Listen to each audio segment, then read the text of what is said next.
It's your Friday daily delivery. I am Michael Rand. So happy to be back for the final show of the week, and a good one at that. Got part 2 of the Vikings draft series with Jeff Day. Yesterday we counted down the 10 best moments in franchise history by way of, sort of previewing the season, and I'll get to a little bit more season preview stuff here in a minute. Today, we are going to talk about the 10 lowest moments, worst moments, biggest what if, regrets, however you want to frame it.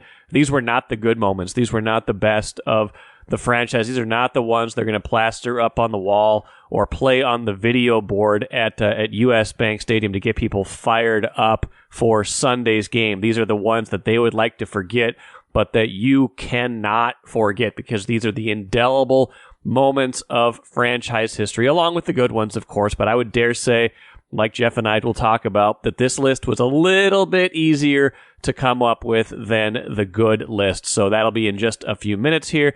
Got some thoughts at the end of the show on what I want to see this weekend from a few different teams. First, though, what did I miss? Let's talk Vikings, like the real 2023 Vikings here a little bit at the jump.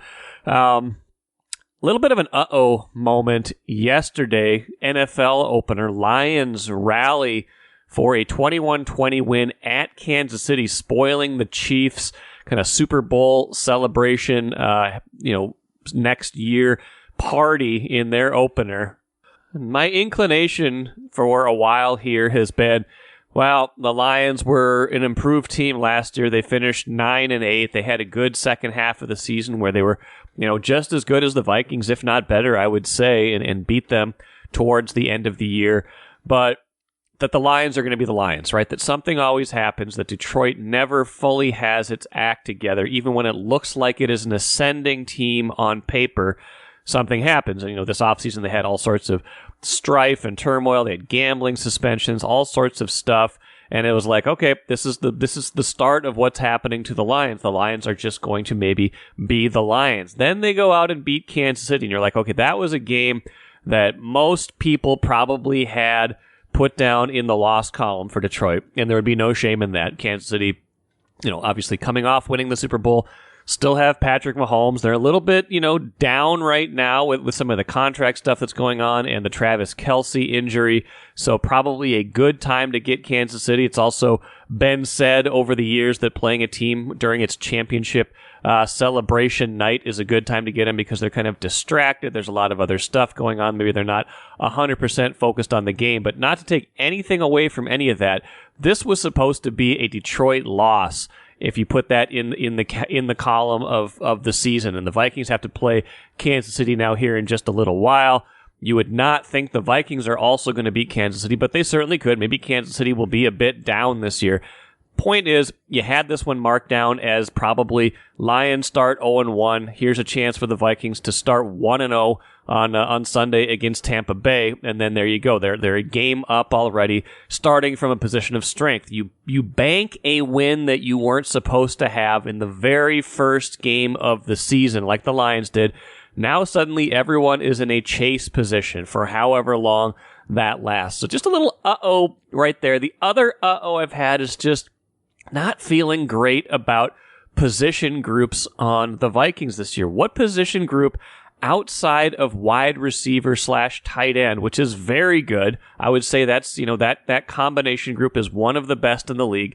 What position group makes you feel really good about this team? Now, I'd say quarterback, obviously, I think they're in good shape. They're definitely in the upper half of the league, probably in the upper third of the league. I think most people would say Kirk Cousins is at least a top 12 quarterback, so you're talking probably top third of the league in quarterback play. What else gives you confidence? The running backs? I mean, probably not. As much as you might like Alexander Madison, you can read more about Madison in today's Star Tribune and on StarTribune.com. I think he's a good running back, but that group is not as deep or talented as it has been in the past with Dalvin Cook. I think the offensive line has a lot of continuity, but I think that's good and bad because the interior of that line struggled last year. Maybe they're going to be a year better, a year older. That could be the case, and I think their tackles are very good, but there's some questions on the offensive line. There's questions up and down the defensive line, linebackers, the secondary. I feel pretty good about the safeties, but man, the ball has to travel a long way before it gets to the safeties. If that's your best position group, you're still going to give up a lot of yards. So I'm just having an uh-oh moment. I had this uh-oh moment too before the NFC title game after the 2017 season when I tried to avoid or ignore the evidence before me, which said that the Philadelphia Eagles were much better on both the offensive line and the defensive line than the Vikings, that they were going to win the battle in the trenches and that was going to influence the game. I didn't want to believe it. I wanted to believe the Vikings were a team of destiny, Minneapolis Miracle, Super Bowl bound in US Bank Stadium, and of course we know it happened 38-7 in that game. So not saying that's the fate of this team. I'm just saying I think we're ignoring some of the shortcomings of the Vikings and maybe expecting a lot of Brian Flores, who I think was their most important offseason acquisition. I don't know if they can stop the pass. I don't know if they can stop the run. I don't know if they can rush the passer. I don't know if they can do anything on defense. It's going to have to be up to Flores, who has been up to the task in a lot of places. I'm not saying he can't do it, but there are a lot of questions on defense and still some on offense that I am worried about, even if I'm on record as saying 9-8, probably in the mix at least for a playoff spot, division winner again. I'm just a little more nervous about this team as the games actually get closer than I was when I was thinking about this team back in May, June, and July. Grand Casino would like to take a moment and salute the true football fan. The passion, the hope, the anticipation, that incomparable feeling of winning. Grand Casino would also like to take a moment to remind you that you can find all that anticipation, thrill, and winning at Grand Casino. Grand Casino, let your story begin. All right, welcome back to part 2 of our special podcast series. Michael Rand here, Jeff Day with me again. Kind of a unique way to preview the 2023 Viking season. We've been looking back at history, Vikings history. Yesterday, we did the 10 greatest moments in Vikings history, kind of draft style. We took turns. Today, we're going to take a look at maybe the worst, or however you want to frame it, the kind of the what-if moments, the moments of regret in Vikings history. And as we were joking, Jeff Day, this list was a little bit easier to come by than the greatest moments. I don't think we had any problem getting to 10 for yesterday's show, but this is a franchise that is known for a fan base that has suffered through a lot, and finding 10 of those kind of suffering moments was not a challenge. To me, it's just a definition of degree. Yesterday's stuff was at times felt like you were talking about, again, ideas almost, or seasons, or players and right. their key moments. This list can stack up with any team in any sport, anywhere on earth, for just like, oh my God, where your heart was ripped out of your chest. So anyway, I'm excited. Okay, so do I have the first pick in this one? Yeah, you get it. Oh man, so I have to decide which one of these two losses was more painful. And I think I've wavered on this over the years, and I think the answer for me has changed over the years. But both of the, I don't know where you're going to go with number 2, but both of these things were, such a gut punch moment in the end. But I gotta say that over time, I feel like the 2009 NFC title game has become the kind of moment of pain, just because of how that whole game went, the narrative of that season, kind of feeling like you got Brett Favre, you brought him in and it was working. Everything's going your way. Like you mentioned in yesterday's episode, you beat the Cowboys convincingly in the playoffs. You got to go on the road to New Orleans, but you're outplaying them. You've got them down to this final moment where you're on this final drive, and then you get this ridiculous 12 men in the huddle penalty. You get the Brett Favre thrown across his body for an interception where you're like, no. What are you doing? Tackle that guy. What's going on here? He could have run for 10 yards if his ankle wasn't completely shredded. He had Bernard Berrien screaming at him to throw him the ball on the 20-yard line, didn't see him. That, to me, was kind of this kind of ultimate moment where this guy that you got from your rival, you went and got this guy against all odds. You brought in the guy that had been tormenting you for 15 years. He was going to take you to the Super Bowl for the first time in, at that point, more than 30 years. And then it all comes crashing down right when you least expect it. I sat with these two because I didn't know where I was picking. So I did the exact same thing. And I kind of studied it probably as hard as I've studied, kind of a decision, I don't know, since I got married or something. But I was like, what do I think about this? And I actually sided with you. I put Favre in 2009 at number one. And I do think it is something about just fate, destiny. Yeah. The feeling of the team driving and just going, oh my God. I mean, because that was part of it. You're watching them drive, and I think every Vikings fan, I think Peterson busts off that long, you were talking about, Peterson busts off that long run, and you're feeling it happen. And it almost started to feel inevitable. You saw where they were, you saw the time on the clock. Yeah. I mean, they got to like the edge of field goal range. They were like the 33, 32. So it's like Longwell, 51 yards, in like inside. Yeah. It just had I think a lot of us, you're sitting there thinking about the field goal because of the history of field goals with the Vikings. But in that time, I think it just was devastating. Also because of the Favre angle, there had been some feeling of this is a year that is scripted like a film. Yes.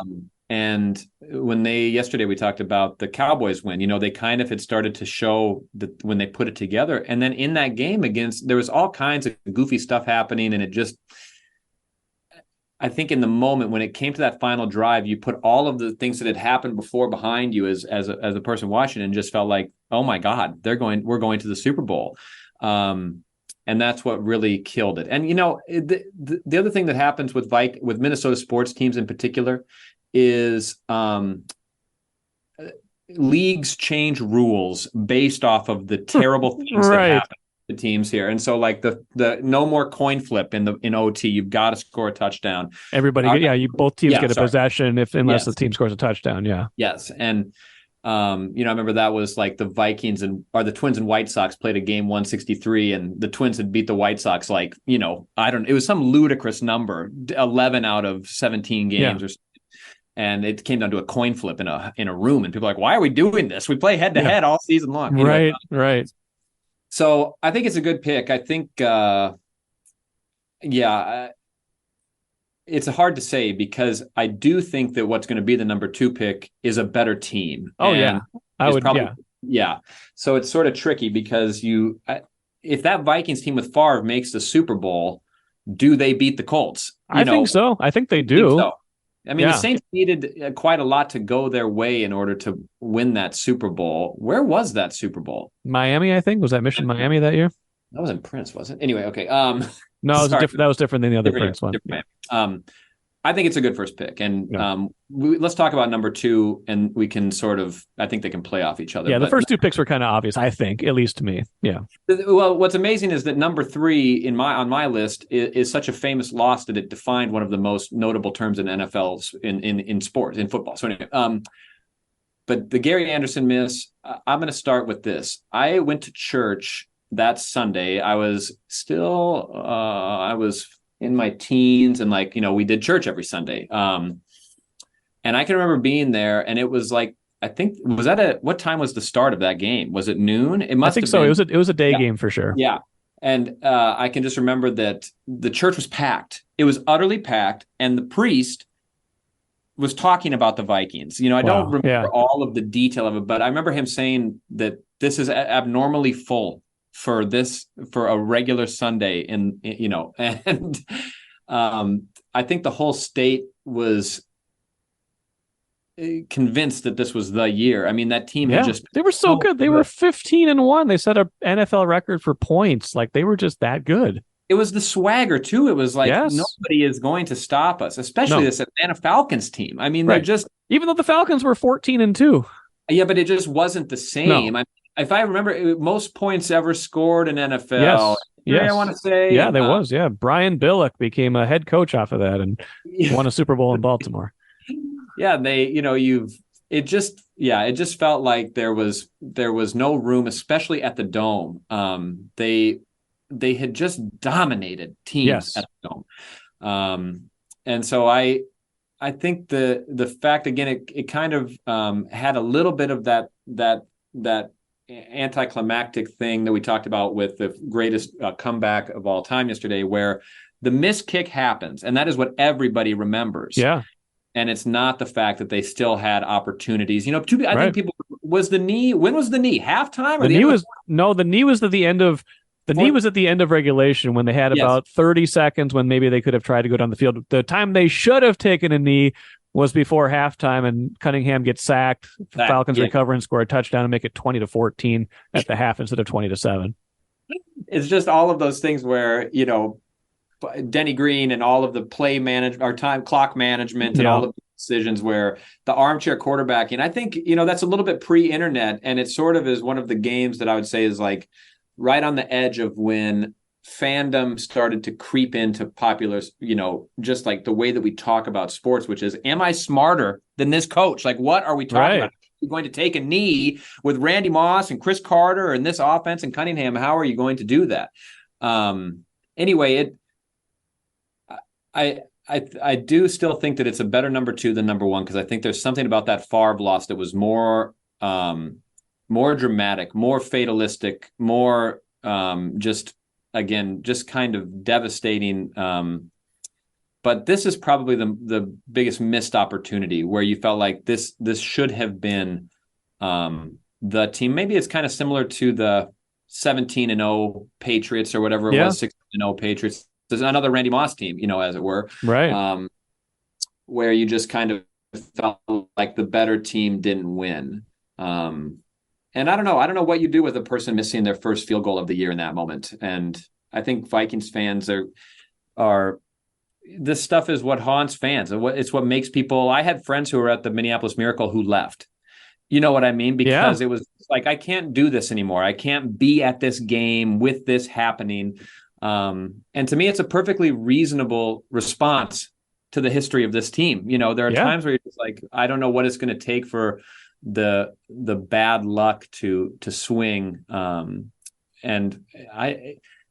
with the NFL and all of their talk about parity and all of this thing about how, different teams can win titles. I mean, I bet most people would look at the Vikings this year and say, well, the Lions maybe have a better shot of winning a Super Bowl than Kirk Cousins and the Vikings. It's like, I don't know what they need exactly to get them to a place where they're going to have a year like this again, where they are the undisputed top dog, no question about it team. And the fact that this never quite panned out, that whole Moss era, similar to the KG era with the Wolves, where it's like, you just couldn't get there. No. Got close, but couldn't quite get it. Anyway. They had 2 possessions in overtime. I think people forget that. They had 2 possessions in overtime. Is that true? I forgot that. Yeah. Jeez, I completely forgot that. They got the opening kickoff in overtime, had to punt. They got the ball back, had to punt again. And then after that was when Morton Anderson ends it. So that's not all on Gary Anderson, although the fact that he had not missed a kick the entire season before. Well, what did that? I can't remember how much time was left in the game when he missed that kick. A little over 2 minutes. So the Falcons then had to go down and score. It would have been 10 with 2 minutes to go. Right. Yeah, so it would have been 10 minutes. Yeah, 10-point lead with about 2 minutes to go. 2:07. Yeah. So it would have been not insurmountable, but very unlikely, especially at that point in time. It would have taken a touchdown and probably an onside kick and a field goal or something like that. And then, so the Vikings got the ball back with 49 seconds left in a tie game. Yeah, and they ran a play. They ran a play where Randall Cunningham ran up the middle for 7 yards. Then there was an incompletion that took them down to 30 seconds. It was 3rd and 3 at their own 27, and that's when they took the knee. So I guess strategically you're looking at it like, we don't want to have to punt if you throw another incompletion. But man, the team. You're the greatest offense in NFL history. You would like to think that maybe you'd take a shot at it, but there you go. Okay, we spent a lot of time on 1 and 2. Yeah, let me get to the next on the list. And this is it gets a little harder now. The regrets, the what if moments.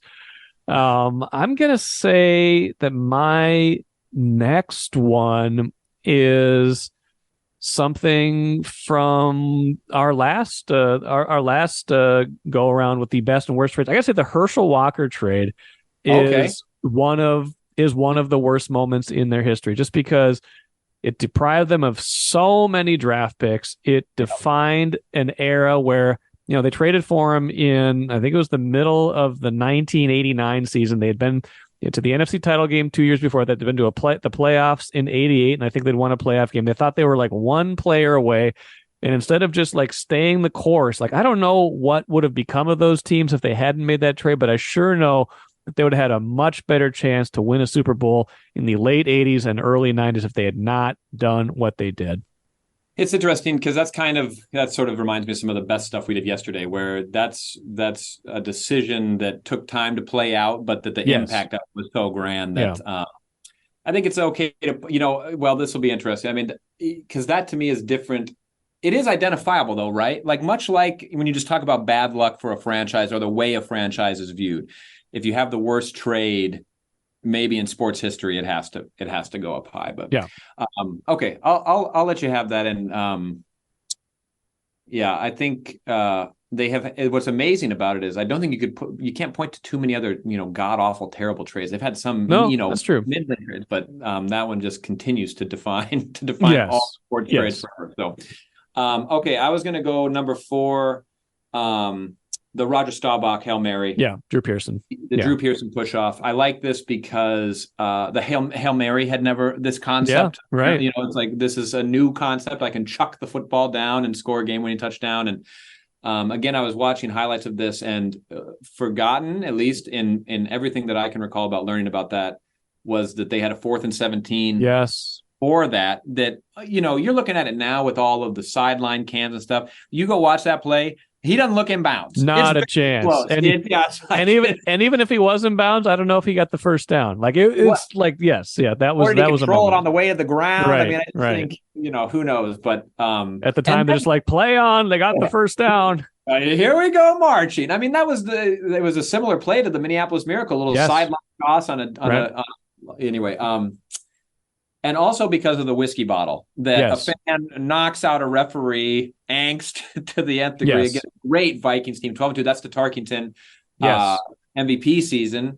And so, again, just you talk about a franchise, and that the play that created the term Hail Mary is 4th on your list of bad beats. Right.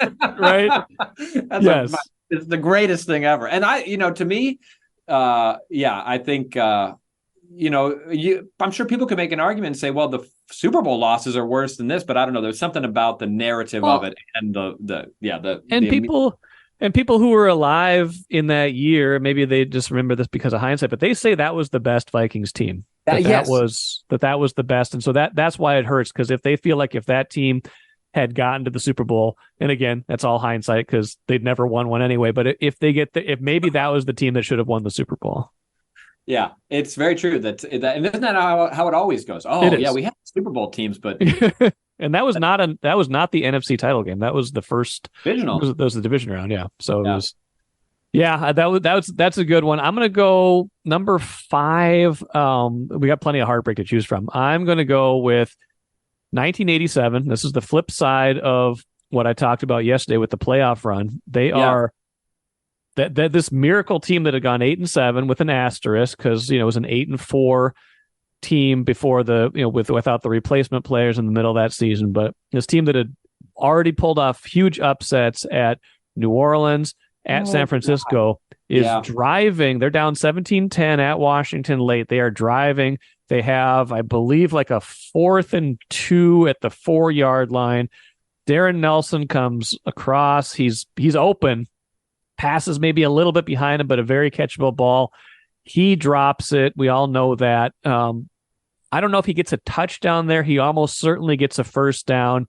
If he catches that, they tie that game. That to me, again, it's not the same level of regret, I don't think, as the Brett Favre play, because that clearly, if he makes a better decision there, they've got a field goal attempt to potentially go to the Super Bowl. If the Vikings-Falcons game, so many what ifs, but if Gary Anderson makes that field goal, they're almost certainly going to the Super Bowl. This is more of a lot of steps have to happen along the way, even after he makes that catch potentially. But still, like, that story could have been so much more amazing. Like this 8-7 underdog team pulling off a third win in a row to get to the Super Bowl that year. And then it just didn't happen. It's funny because I had forgotten about that. But then as you started talking about that Washington, I was like, oh my God, that's right. They were right there. They were right there. Yeah. Yeah. And that we did something on that. I can't remember if it was the paper or if it was Sid. So many of my Vikings history memories are tied up with old Sid columns. Sure. But like, I just remember looking back at that and learning all about that play and how just minuscule, and like, did he turn to look? What was it like? How does the catch not happen? Yeah, I mean, again, amazing. This is in some ways a sort of, whatever you would call it, a misshapen, mediocre Viking season that still comes to a NFC Championship game at the goal line play. They seem to find a way to make it really painful in the end. Like, they don't have paint by numbers playoff losses. Yeah, and I'll go. Okay, this is number 6 overall here, I think. Yes, and this is tough. It's hard to make these calls. Okay, I'm picking between two that I really like. Okay. Okay, I'm gonna go the Eagles NFC Championship. Okay, the 2017. Yeah. Yes, I think this is the game itself was not dramatic. No. The feeling of it was so devastating that I remember that whole week as Super Bowl, a week later, as Super Bowl week was descending. It's like I had no interest in sports. I had no interest in the Super Bowl. I had no interest in the fact that it was in our town, that I would get off. I was taking the 18 bus all the time downtown. I'd get off and there'd just be people everywhere. And I'm like, I couldn't hate anything more. It was ice cold, frigid. It's like, it was almost like just God being like, oh, you thought you were going to get something nice. You thought the greatest moment in your franchise history was going to lead to something that had never happened before. The Vikings playing at home to win a Super Bowl, to break all the curses, all of the things. And, the Eagles, I think the Minneapolis Miracle was a Sunday, and the Eagles I think so. had played. Did the Eagles play after that? I can't remember, but they played the Falcons and almost lost. And they nearly lost. And the Vikings would have hosted the Falcons because the Falcons were like the 6th seed. Like the Falcons had a chance to win. Like they had 2 or 3 passes in the end zone to win. Yeah, and I just remember thinking that because I can't remember when that was, if I knew at the time that the Vikings had won or not. But anyway, and I remember naively thinking, do the Vikings want to play the Falcons or the Eagles? Because like you were like, well, they got Nick Foles. Like, who is Nick Foles really? Like, we get to play the backup quarterback if it's the Eagles. So maybe that's a preferable matchup. Yeah, the narrator, it was not a preferable matchup. The Nick Foles element of it, also that the Vikings come out in Philly and just roll down the field, a perfect, beautiful drive. Yes, Kyle Rudolph, I think, on the touchdown, and and then it was just that interception that kind of because they got the ball back, they got the touchdown, stopped the Eagles, and then Keenum. I don't know, like I think there was like whispers sometimes during the season and maybe after that game that sometimes his drop was too deep, and I don't know if his drop was too deep on that play, but he did go pretty far back on that play, or if I don't know if it was like this offensive line that had been pretty good for most of the year, but then got hit with injuries late, and all of a sudden they're trying all these different combinations, and their left tackle was not great at that point, and all of a sudden his arm got hit on the throw, and then the rest is history.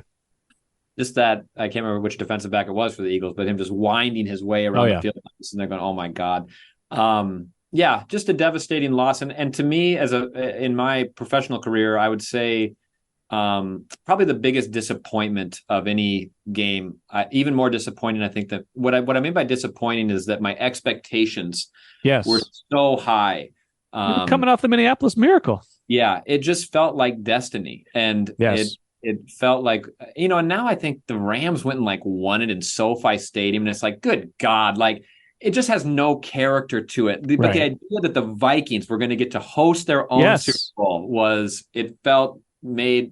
was just a made for TV story. If that is still a thing, that is not made for streaming story. Ready for Netflix direct to video story. Yeah. Yeah. So anyway, that's my pick. Yeah, I remember I still, we were doing all this stuff with video at that time. So I was on Radio Row at that Super Bowl, even after all of the drama and the Vikings not being in it. And it was I still enjoyed it. I talked to a lot of fun people out there and got a lot of good stuff. We did a bunch of like Facebook Live videos back when we cared about Facebook Live. And I remember stalking Kirk Cousins at Shake Shack because all the Radio Row stuff was at Mall of America every day. So I was out at the mall like 5 or 6 times over the course of like 7 days, like doing all these videos. I was like stalking him out at Shake Shack because he was in town for the Super Bowl, but also he was the hot free agent quarterback to be at that moment. That was the 2018 prelude to his free agency. And I was like, I asked him a question like while he was sitting at Shake Shack, and he like totally blew me off. But it was like, that was my mission was to get Kirk Cousins on the record about why he was in Minnesota. Wow, to think that you were right on the cutting edge of the entire future of the franchise. I was, and it was, it was fun, but it would have been probably a little bit better if the Vikings were in it, not the Eagles. Yeah. I'm not going to lie. Yes. Yeah. Okay, let's roll through these next 4. Again, dealing with the biggest regrets, what if moments in Vikings history. I gotta say, man, like some of these things all kind of go together, but let's say 2016, just in general, because here's kind of the arc of the Vikings, right? 2015, they win 11 games, go to the playoffs. They got Teddy Bridgewater, second-year quarterback that year, who I don't think anybody looked at Teddy Bridgewater and said, this is a star in the making, but he looked at him and said, hey, here's a guy who fits what they want to do. He's under contract at a reasonable rate for the next few years. Here's a kind of chance for Mike Zimmer to kind of build this team that he wants to build. And then you go into 2016, he blows out his knee in training camp. They trade for Sam Bradford. They still start the year 5-0, and then they end up going 8-8. That year to me is such a huge, massive disappointment, not only in terms of what happened to Teddy Bridgewater, but how that team just kind of fell apart. Like they won 11 games the year before, 13 games the year after. There's no reason that should have been an 8-8 team, especially after you start 5-0. But that year feels like a real missed opportunity to me at a time where they couldn't kind of sustain excellence. They've never, Jeff, do you realize they haven't won 11 games in a row in consecutive years since they were going to Super Bowls back in the 70s? So wait, say this again. So you mean that they haven't had back-to-back 11-win seasons is what you're saying, right? Not 11 games in a row. You're saying back-to-back 11-win seasons since like the 70s. Yeah, I would not have thought that. But it does kind of speak to the nature of it, right? I see what you're saying. It's like they build up a lot of goodwill, and then things seem to snap it right back into reality. I mean, they had that stretch where it was like every other year playoffs, every other year Zimmer. Playoffs. Yeah, it was a Zimmer. And, in 2015 obviously ends with the Blair Walsh miss, and then he falls apart in 2016. They end up having to like cut him in the middle of the year, and that's part of just the whole craziness of how that year just kind of downward spiraled. Well, I like the idea of using the whole season because there was the Teddy Bridgewater.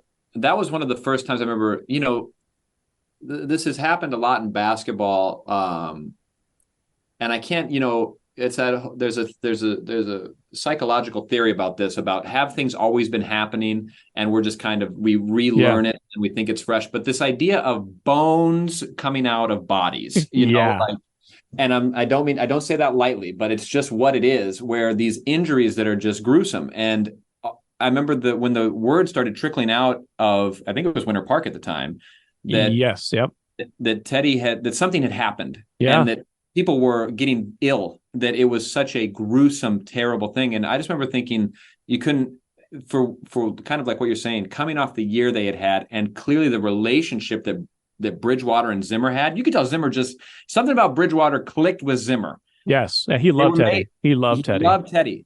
And I think we might have talked about this once for some reason during the trade conversation. I think either this or I was talking about a friend with it, but somewhere in there was the end of the Mike Zimmer era. The missed Blair Walsh field goal, Teddy Bridgewater injury, the chase to try to shore up a quarterback position that they thought they had figured out.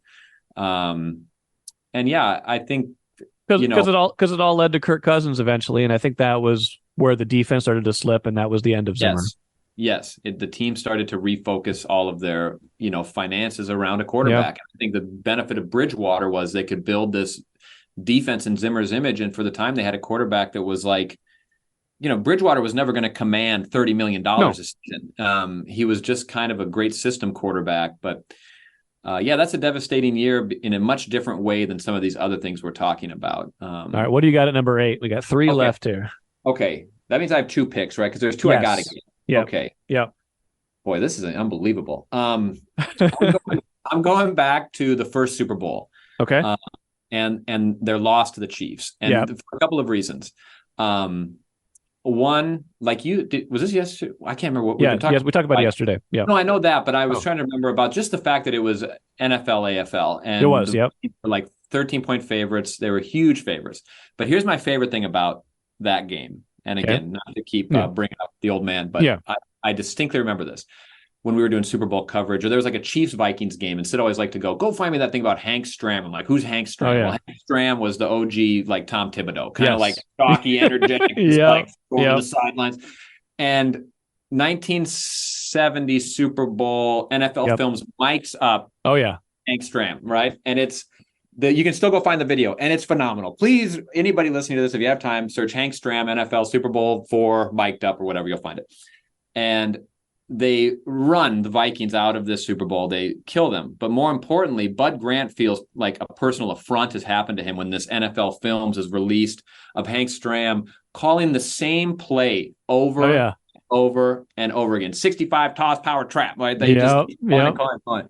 And there's something about all of the intersections of all of this. And then what I also love is that to start the 1970 season, they Super Bowl rematch, week 1, Chiefs, Vikings, and Vikings run them. And somehow they convince themselves that this matters, that them beating the Chiefs the next year is like some kind of payback. You lost the Super Bowl. No. The story is told. No. So I just love this for all of the things that it kind of like how yesterday during our best Vikings moments, half of them are beating the Packers. It's like, but we got you in the regular season. Right. Got it. The revenge game. No, I like that. Well, that's Anyway. Okay, 9? We're at 9, and I'm, I don't know why this one stands out to me, but as I started kind of looking at it and researching this, I decided that 2005. So you're coming off of beating the Packers in the playoffs. That was not a great Vikings team. They started hot again. Started 6-0 in 2003, and then had everything fall apart. The ending with the Nate Poole play, and maybe that should be in the top 10. I don't have it in my top 10. Yeah, but they start off 5-1 in 2004. They fall to 8-8. But like something about those teams, they had it in them to be great. And then 2005, the Vikings.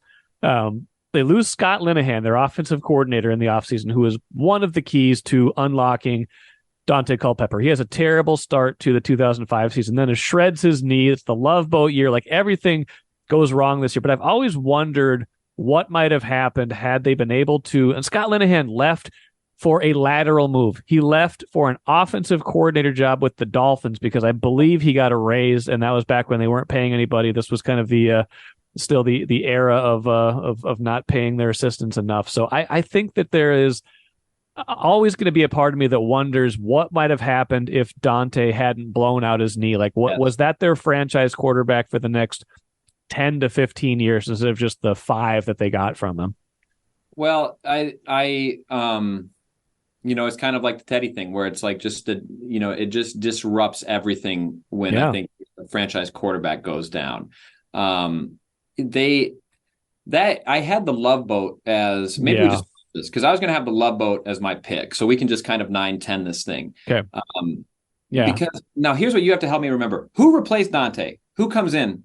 Brad Johnson. Brad Johnson. That's right. Okay. And the crazy thing is, I think they were 2-5, like after the Panthers game, after the Love Boat scandal, after Steve Smith is paddling an oar and the celebrating in the end zone. Oh my God! They finished 9-7 that year. They somehow went like they won the most ridiculous ways. They had no business being any good that year, but they kind of like got back into it, even though Brad Johnson was not a great quarterback, but he was their replacement. He was back for, I think, a second stint at that point.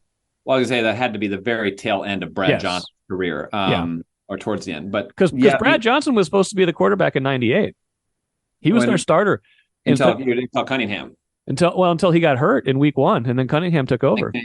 God, see, I knew. I mean, who's the other quarterback that I always get kind of tossed in this? Oh, Rich Gannon. Like these quarterbacks kind of would go and have tremendous success elsewhere. But, sorry, the Love Boat. Yes, you were talking about. Well, so all I was going to say is that again, there's like these seasons that seem to be just defined as things going wrong, and even if they put some wins together and finish 9-7 and whatever. It still was the end of something. You could just feel it. That Love Boat scandal was like, it was the end of Mike Tice in some ways. Brad Childress comes in with kind of no nonsense, very straight laced. And I think it probably was, who knows if it's just that thing of, was it all tied together? The end of the Dante Culpepper era, the end of the Moss era, the end of this kind of exciting brand of football.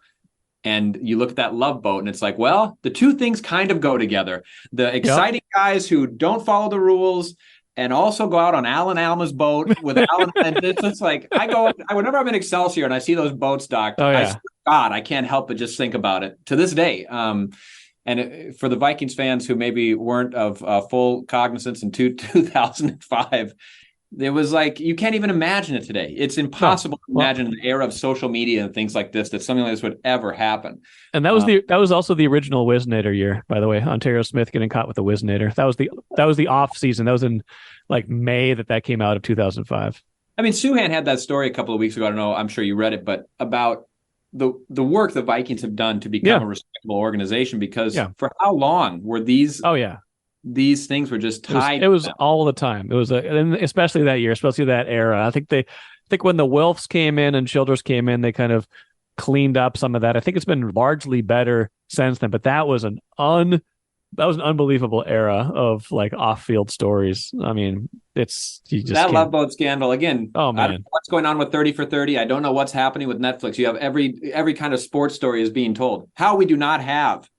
These people have to be ready to talk. We're coming on the 20-year anniversary of this. I mean, we're gonna. Yeah, that's true. I don't want to give away our state secrets, but we need to be investigating this. Yeah. But yeah, one of a kind. Well, I hope you guys enjoyed that list, as painful as it might have been. To hope maybe it was cathartic in some way to kind of relive some of that. I don't think 2023 will be quite as dramatic. You never know, though, Jeff Day, with this franchise. We don't know if... Never know that if in 5 years we might be compiling a completely new list and something from 2023 will be number one on either the good or the bad. You just don't know. You don't know with this team. But that's what keeps us watching, and I'm sure what will keep you guys watching on Sunday and beyond. Thanks again to Jeff Day for participating in that. Thanks to you for listening to it. We might do more of those as time goes on. If you've got ideas for kind of special episodes, it's kind of nice when we can do kind of a yin and yang, kind of a good and a bad, like we've done both of these last two times with the Vikings, and then before that with the best and worst trades in Minnesota sports history. If you've got ideas, I'd love to hear them. Send those my way. You can find me pretty easily on email, mrand@startribune.com. Find me on social media @randball. Send me an email. Let me know if you have an idea for a future podcast, kind of along the same vein. Speaking of podcasts, this is a podcast. Let's finish with the cooler. You like that segue?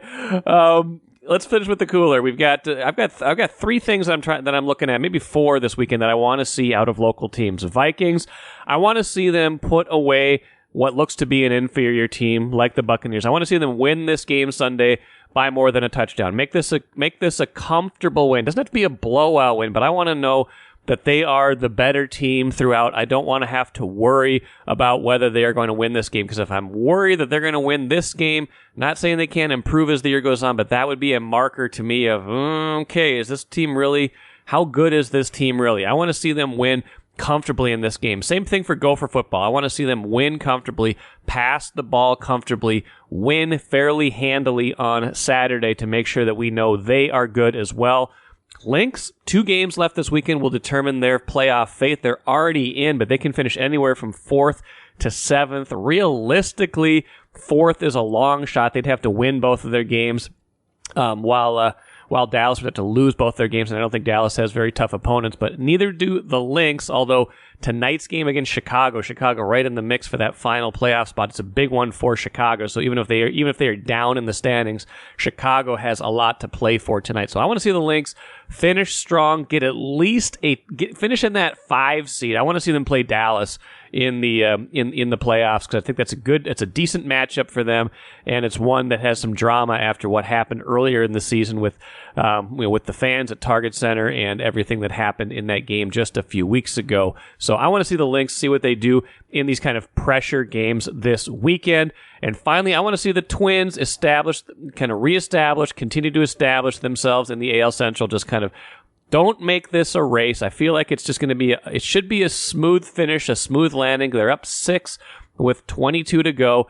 Don't let this get down anywhere past 4 at any point the rest of the way. Don't let this get anywhere past there. Don't give Cleveland any hope. Make this a pretty smooth glide to the finish, and that's what I want to see from the Twins this weekend. Back at Target Field, got a pretty favorable schedule down the stretch here. They play the Mets tonight. Mets have been having a disappointing season. They've got a lot of relatively easy opponents down the stretch. Make this a glide to the finish so you can set your rotation, feel good about yourself, probably going into the playoffs.